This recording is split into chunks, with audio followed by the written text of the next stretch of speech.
Hey gamers, this is for you. We're going to talk about gaming tech for law enforcement here at Surviving the Badge Bar, where cops talk about cop shit.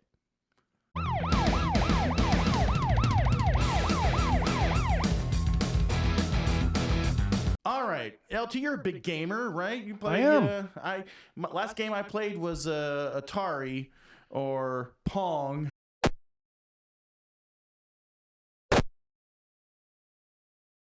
Pong, yeah. ColecoVision. Click, click, click, click, click, click, click. Oh, he ran for a first down. I love that game. I did too, man. That was the best football game ever. Best one ever. So we're going to talk about how law enforcement has moved or transitioned.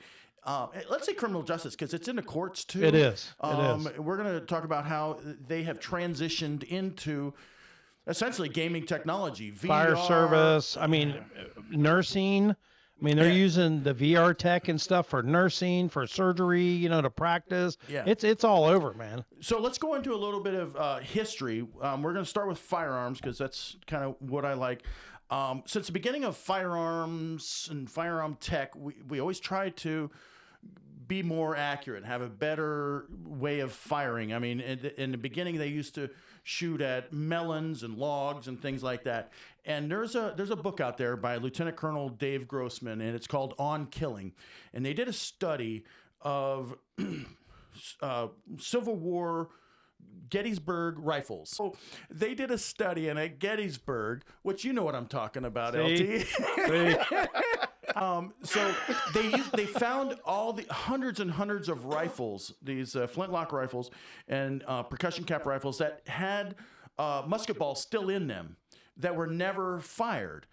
So they deduced that They didn't keep their powder dry. or that they would load it, pretend like they're firing, load it, and go through the motions, but they never trained the soldier to actually shoot the enemy. Oh, I gotcha. Yeah. I gotcha. And so what the military learned was we need to make the targets, the training, as lifelike and as real as possible. That's why Absolutely. law enforcement has silhouette targets. That's why, so after the Civil War and World War II, well, they had paper round targets. It increased a little bit until the military went to silhouette targets. The kill ratio went up because it's more like you're shooting a person. Because when you're in battle, you're not shooting a melon, you're not shooting a log, you're shooting a person. So they had to move on, and they moved to miles gear, and that's where they have a device on the end of the rifle, and it indicates if somebody, laser tag. Yeah, thank you. This innovative gear allows Marines to safely engage each other by form of laser tag. If you look here, you'll see a laser device that's connected to the front of your barrel, and what this does, it shoots out a laser. And as far as when it shoots out the laser, we're all wearing these harnesses. So the military kind of led the way with all this, which oftentimes they do. Usually do, yeah. And then law enforcement's like, you know what? I think we need to take this trend also. But before we go into the law enforcement moving to gaming technology and VR, let's talk about what's our beer today, LT? We have Oktoberfest by Sam Adams. One of the best darker beers. Not dark, but what would you call that? It's an amber. Yeah, an amber. One of the best ambers out there. I really enjoy it a lot. Plus, it was on sale. So. Yeah, sale's always good. But I love August. In August. it. Actually, it was November. Yes. What's the sell by date here? Oh, I'm sure it's a while back. It's not a skunky beer. It is not. It's still good. So I give Oktoberfest. I always give it a good solid 8.25. Yeah, Just because it's easy to drink and it's Yeah. Sean? it's flavorful. I look forward to it when it comes out, and I want to drink it for about 3 weeks, But not in then- January? and then I'm done. Yeah. So new Right. year, new me. I'm gonna go in and of its own. Yeah, just do the beer. In its time period. In its time in period. October, let's say it's a solid 8. It's a solid right. 8. Yeah, All right. I agree with you. In January, it's like a 4. Listen, when you can get a case for like $28, you better buy it. Okay, $28. It's a 5. I'm not usually a Sam Adams fan, but I do really enjoy their Oktoberfest beer. And I give it a 7.5. Yeah, Yep, yeah, yep. it's good. Smooth. Pinko Kami. Yes, I Yeah, am a what the Pinko hell? Kami. Yeah. Yes. So Jeez. all of our beers are brought to you by our sponsor, and here's a word from them. Contact Mainstreet Realty for all your real estate needs. This power team includes Tom Clem, a veteran Marine and retired law enforcement professional. Hey, Thanks- thanks to our sponsors. We really Thanks. appreciate it, guys. Make sure you like and subscribe. We are 17 subs away from 29,000, and that's thanks to you guys for liking and sharing the content. We really appreciate it. We're trying to put out at least one show a week and several shorts, so make sure you subscribe so you don't miss out on anything. Hit that little notification bell. We appreciate it. Thank you. All right, so law enforcement kind of caught on with the trend that we need to make training more realistic. You're still on the job, Sean. How realistic is your training now in firearms? We do utilize some of this technology. We have like the FATS machine was like probably the first introduction into it. Which was probably similar if you remember the old video game Hogan's Alley. Yes. It was kind of that same thing. Like the target comes by, oh, there it is. And now we've advanced even further than that into things that are more. We haven't got quite to VR yet. Okay. But we have got the 360 screen where you have to move around and interact instead of just standing there static going, oh, wait for the target. Yeah, to does turn. it have like the screens that are like at There's least it's almost 180? It's almost completely. Yeah, it's like 180. Tonight, ABC7 with an exclusive first look at the Chicago Police Department's latest training tool. Over 700 active duty officers already tested on the Force Option Simulator with realistic weapons and unpredictable situations. 240 or whatever. Yeah. Right, so you have to be watching your peripherals and if somebody could be coming up behind you. And there's some other audio things. input and everything. Yes. And, yeah, and, it's and awesome. you interact with it. You sure do. So as you're being audible and giving commands and doing things, the person controlling the scenario can say, "Oh, wait a minute, he gave good commands." Okay. Do you know if they're doing that at the academy now as part of the base academy training? Because they didn't for us. It was you got to go into the FATS thing one time and that was it. They you know? bring it back out. Well, fortunately, we've started running our own academy at our training center, but Sean hasn't been to the academy since almost Civil War, like you, bro. Yeah, well, that's true. When I was in the academy, was right on the heels of Rodney King. Take that. Take that Oh, for wow. what it was. What year? We'll go 1992. Oh, I won't tell you when Yeah. I was there. I went to the academy in 1892. 88. Yeah. Anyway, so I'm 84. I'm glad you mentioned. I'm glad you mentioned the FATS machine. So before we had FATS machines, law enforcement had silhouette targets. We have the Blue Man. And then we moved to FATS, and I know, and probably both of you guys, they probably didn't change it much. You had to put a primer in a revolver, and then it shot a laser onto a screen, and that was as high tech as you got. And it only recorded like the first shot. Right. Yeah. Yeah. Yeah. Didn't tell you anything really. Right. And then we went to things like simunition, which is actually amazing because you put the bad guy with a gun and they are shooting a gun at you. It's a projectile, plastic paint projectile that shoots about 400 feet per second, and you Hurts feel like it. a son of a bitch. Ambush training is not new in Cincinnati. It's about bits of seconds when it comes to ambush training here at the Cincinnati Police Academy. There is much to calculate quickly. First, is there a threat? Does he have a gun?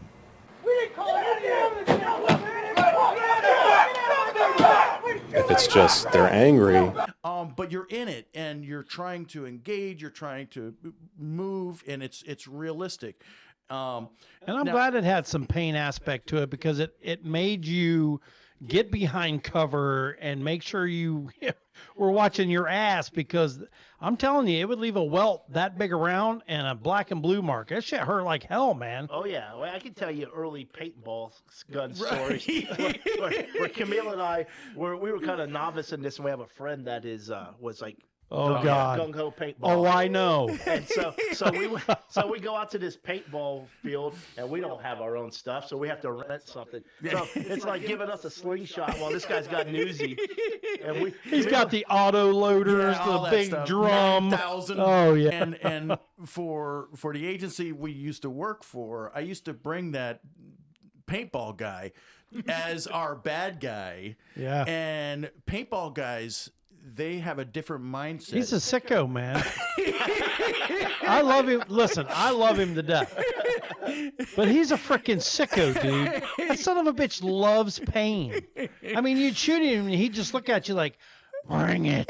And I'm like, Jesus. That whole gloss over. Oh, yeah. You're like, oh, no. Oh, yeah. You're like, I'm fucked. And because he was an excellent shot, too. And with paintball, it was all about taking grounds and advancing. And law enforcement, it's about cover and concealment.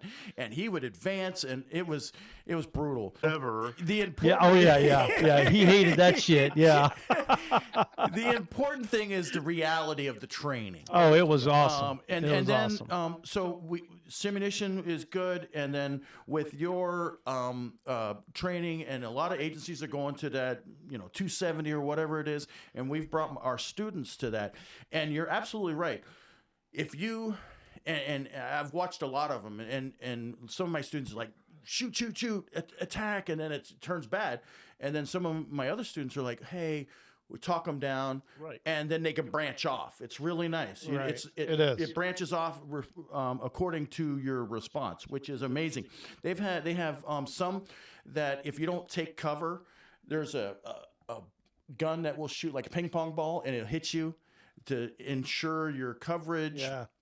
And now I've seen where agencies are going to actual VR headsets. Yeah. Oh yeah. Covering more. Ready? On me. You're watching New York City Cops in virtual reality. I got one coming out. I got civilians on the floor. I got chairs and tables. Yeah, more running out. I don't hear any shots. You ready? On you. Go ahead. Multiple bodies on the floor. Copy. All right, let's move. I mean, you're dealing with a generation that's very familiar with cell phones and video games and so forth, so this isn't foreign to them. All right, moving up. All right, move up. Right behind you. They're seeing things from a perspective they'll never get. We can do that all in VR. Shell casings on the floor. You gotta shoot it down. Go, anybody who can hear the sound of my voice. Got a propane tank here, guys. Be careful. Move out. With the firearms and the training, and that way you could actually walk through a school in a classroom. That would be fabulous. Absolutely. That's probably where we need to go next. Yes. As we're looking into that, because we did some active shooter training this summer, but the logistics of it were we had to go find a school. Right. We had to be able to get there. We had to make sure there was nobody else there. We have to secure it. Then we have to procure actors, and we got to do all these things. Where I think economically, the VR is going to be fabulous. Yeah, you're going to have an initial cost, but ultimately in the long run, more you use it, it's going to. Yeah, it'll be fantastic. You only have to have a couple of people there to ensure, that they don't trip over something and break their damn neck. Right. While they're moving around with the VR. But man, I think it is awesome. And there's video games that you can download for free. I sent Camille a couple of them. They keep since. Google's always that's listening. So weird, bro. Big Brother's always listening, and ever since we started talking about this and texting about it and talking about it, all of a sudden these games are popping up. Be the police chief, build your own police department. Be a cop on patrol and chase the bad guys. And I mean, there are all kinds of video games out there. And I got to tell you, other than you being able to tell it's a video game, it's pretty realistic shit, man. I mean, if you don't take cover, you get hit. I mean, it's crazy, the gaming stuff that's out there nowadays that's so lifelike and realistic. And the thing is, you want to make it lifelike so that you guys know the axiom, you're going to perform like you train. Absolutely. 1,000,000%. Absolutely. 100%. So if you train properly and you train as realistic as possible, when the fecal matter hits the oscillator, then you're going to perform like you should. But it's not just firearms training. There's driving scenarios or simulators. I have one at my school Yeah. where you go in and the simulator's multi-screen.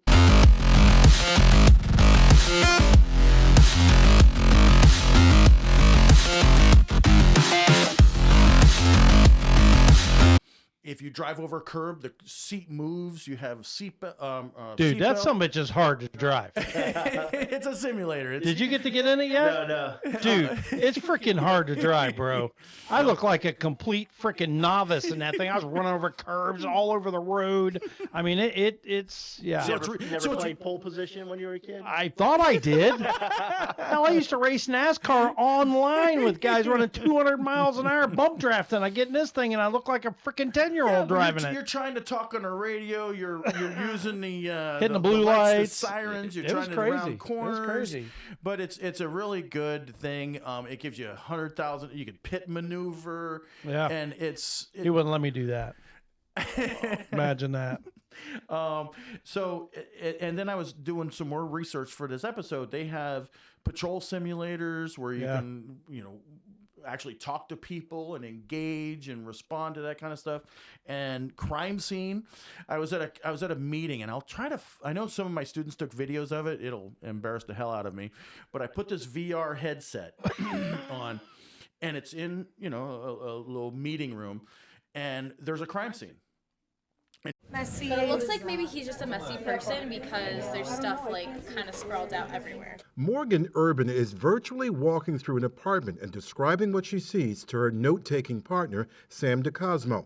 They're County College of Morris students collecting clues and evidence to determine how this man wound up dead on the floor in his apartment. There's no blood anywhere, right? Like even by his body?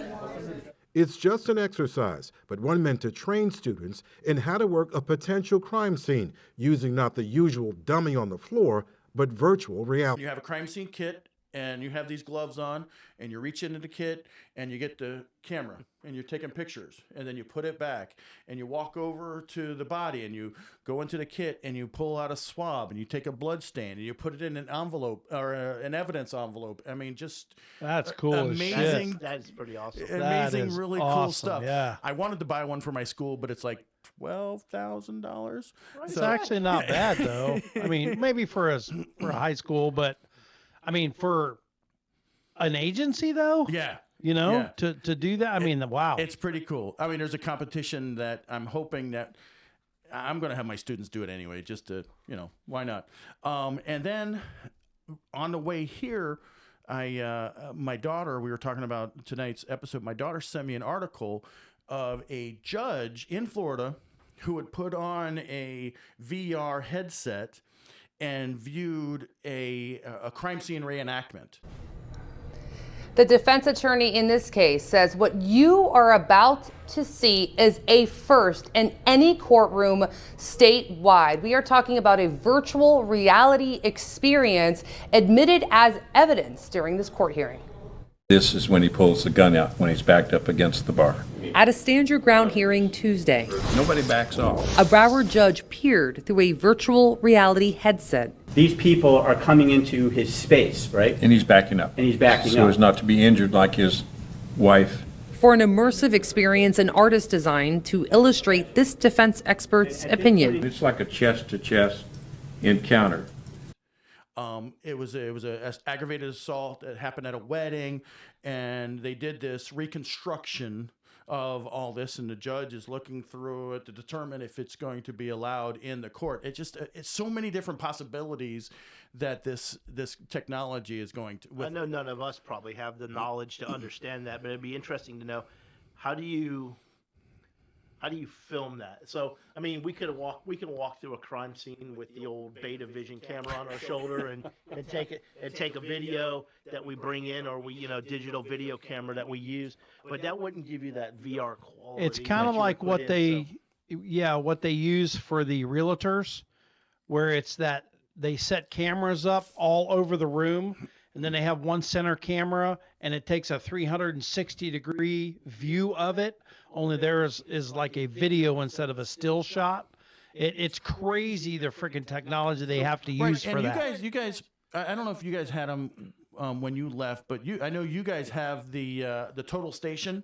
Correct. Never used it, right? But I have seen it. So yeah, and seen the product that it can put out. Okay, why don't you tell us about the total station? So the total station does exactly like Ronnie was saying. You put markers up in different locations where your evidence is, and the camera basically spins around 360 degrees, capturing measurements and things off of all thousands these, at all a these second. reflectors. And then you go back and you can marker A was a gun, and then you can actually create that gun. So it gives you almost like an animated, for lack of a better word, an animated view of a crime scene. Yeah, there used to be a show on, was it A&E, Right. Crime 360? Yes. And they used that a lot. They used it a lot. I saw it when I went to a buried body surface skeleton class down in Miami. And not only does it give you that image where you can see all around, but it can create depth. So if a body was buried 16 feet in the ground, you could show that, and you could show the layers and show what things were in the layers. They must be using stuff like that for THI. Joe, we reached out to Kauai police, who were the first in the state to use the technology. They tell us the difference compared to their old method is night and day. Meet the Leica scan station. When we set it up at a crash scene, what it will do is it'll rotate 360 degrees and gather evidence points. The information collected maps the environment in great detail, creating a three-dimensional diagram. Oh, they Also do. now. Traffic is huge. Yeah, for I mean, that kind of because we stuff. had programs that we could use where you put markers out, but that, it's 20 years ago, so I'm sure it's advanced and this now. unit is $75,000. Yeah, so yeah. I mean, it's pricey. Yeah, Only I'm sure the larger agencies. that have little this agency we had didn't buy that. But yeah, you're right. They use it a lot in THIs. That's awesome. Because it saves traffic so homicides, much time. guys, is what a THI is, traffic homicide investigation. Hey guys, let us know right in the comments below what we missed. What other gaming technology, AI that's in being infused in law enforcement or everyday work, and let us know. And because we're a few old guys that dinosaurs. Any last thoughts, guys? No, I just think that it's so bright, the future, and it's the legality of putting people out there into these scenarios like we used to, and the potential for injury and everything else is far lessened when they do it like this. I mean, yeah, maybe you're losing some of the realisticness of it, but I'd have to see one to see. But I like the way it's headed. I like the way it's going. Yeah, I really do. And it's not intended to be a replacement for actually shooting your gun at that paper target, but it's a complement to that. Yeah. So obviously you can create scenarios and create things that you can't create with those paper targets. Absolutely. So yeah, it's exciting to see where that's going. I love it. Where these kids that'll utilize it once I retire and follow in that footsteps. All I know is that I'm always polite to Alexa and Google, because they're going to be our robot overlords one of these days. So Very we have true. to keep that in mind. She compliments me for saying please and thank you. Oh, there you go. Yeah, That's nice. Yeah, mine too. Yeah. All right, guys. Thanks for watching, and always remember, at Surviving the Badge, we still got your six. Thank you. Be safe. Salute.